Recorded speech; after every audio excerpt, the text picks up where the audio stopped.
नमस्कार, उलेस किचनमध्ये आपलं पुन्हा एकदा स्वागत. मी अंजली उले आज तुम्हाला दाखवणार आहे गणपती विशेष ऋषीपंचमी निमित्त ऋषीपंचमीची भाजी. चला तर मग त्यासाठी लागणारं साहित्य पाहूया.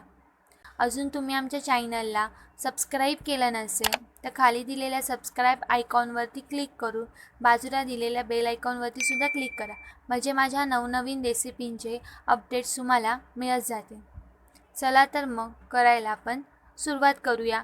आळू आहे, आळू आपण साफ करून स्वच्छ धुवून घेतलेला आहे. त्याची देठं पण आपण साफ केलीत आणि स्वच्छ धुवून चिरून घेतलेली आहे.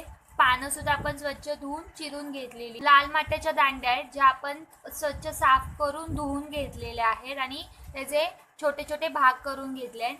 भेंडी, पडवळ, शिराळं, गाजर, मका, भोपळा आणि त्याचबरोबर लांबट हिरव्या भोपळ्या मिरच्या, रताळं आणि कच्चं केळंसुद्धा तुम्ही या भाज्यांमध्ये ॲड करू शकता.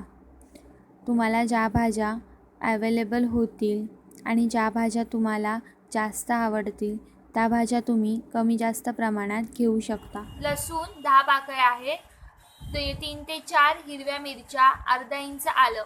जर तुम्ही बाप्पाला नैवेद्य दाखवणार असाल तर त्यामध्ये लसूणचा वापर करू नका. आता आपण कृतीला सुरुवात करूया. सर्वात प्रथम आपण एका मिक्सरच्या भांड्यामध्ये घेतलेलं हिरवं मिरची, आलं आणि लसूण घालून घेऊया आणि आता आपण ते वाटून घेऊया. तुम्ही पाहू शकता आपलं हे वाटण तयार झालेलं आहे. आता आपण गॅसवरती कुकर ठेवून घेतलाय. आता आपण त्यामध्ये 3 टेबलस्पून तेल घालून घेऊया. तुम्ही ही भाजी वेगवेगळी कुकरमध्ये सगळ्या भाज्या शिजवून नंतर त्या एकत्र फोडणीला एका पातेल्यात सुद्धा घालू शकता, पण आपल्याला ही भाजी झटपट करायची आहे म्हणून आपण कुकरमध्ये सर्व भाज्या एकत्र मिक्स करून झाकण लावून 20 मिनिटं बारीक गॅसवरती शिजवून घेऊया. आता आपलं तेल चांगलं तापलं की आपण त्यामध्ये जिरं आणि हिंगाची फोडणी देऊया. आपलं तेल चांगलं तापलंय, आता आपण त्यामध्ये थोडी जिरं घालून घेऊया. पाव चमचा आपण जिरं घालून घेऊया.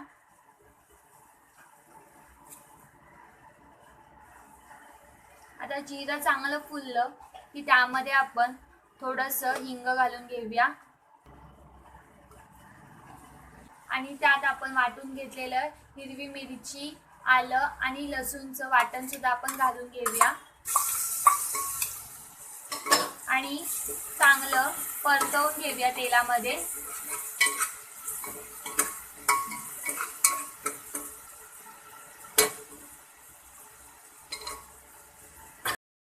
आता आपल्या तेलात चांगलं हिरवं वाटण परतवून झालंय. आता आपण त्यामध्ये घेतलेल्या सर्व भाज्या घालून घेऊया.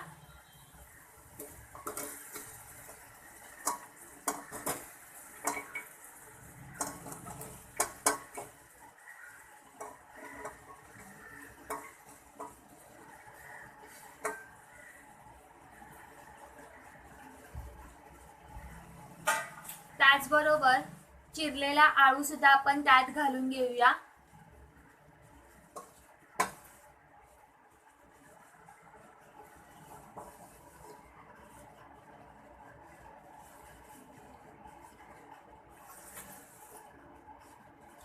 आता आपण सर्व भाज्या तेलामध्ये परतवून घेऊया.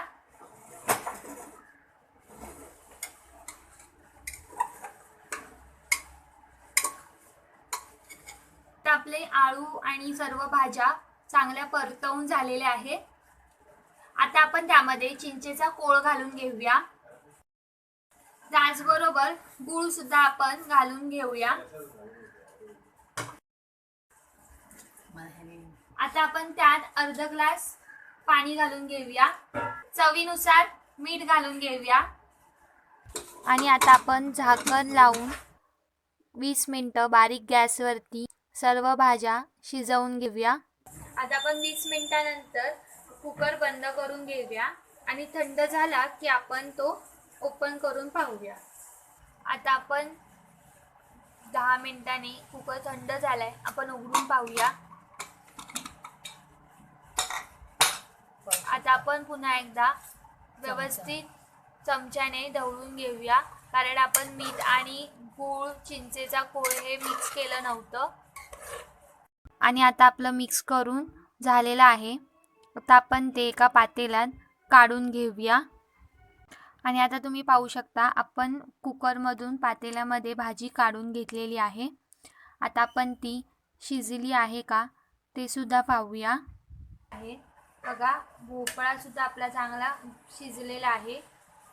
त्याचबरोबर पडवळ सुद्धा आपलं बघा तुम्ही लगेच मोडलं जाते, चांगला शिजलाय. आपला मका सुद्धा चांगला शिजलेला आहे.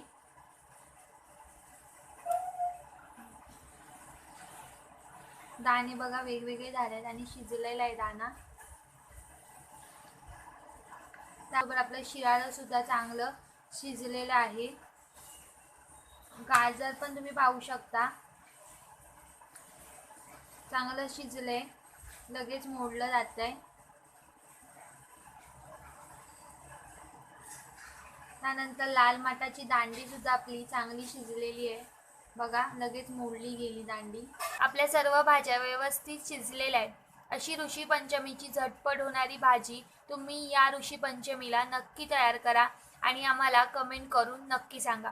थँक्यू.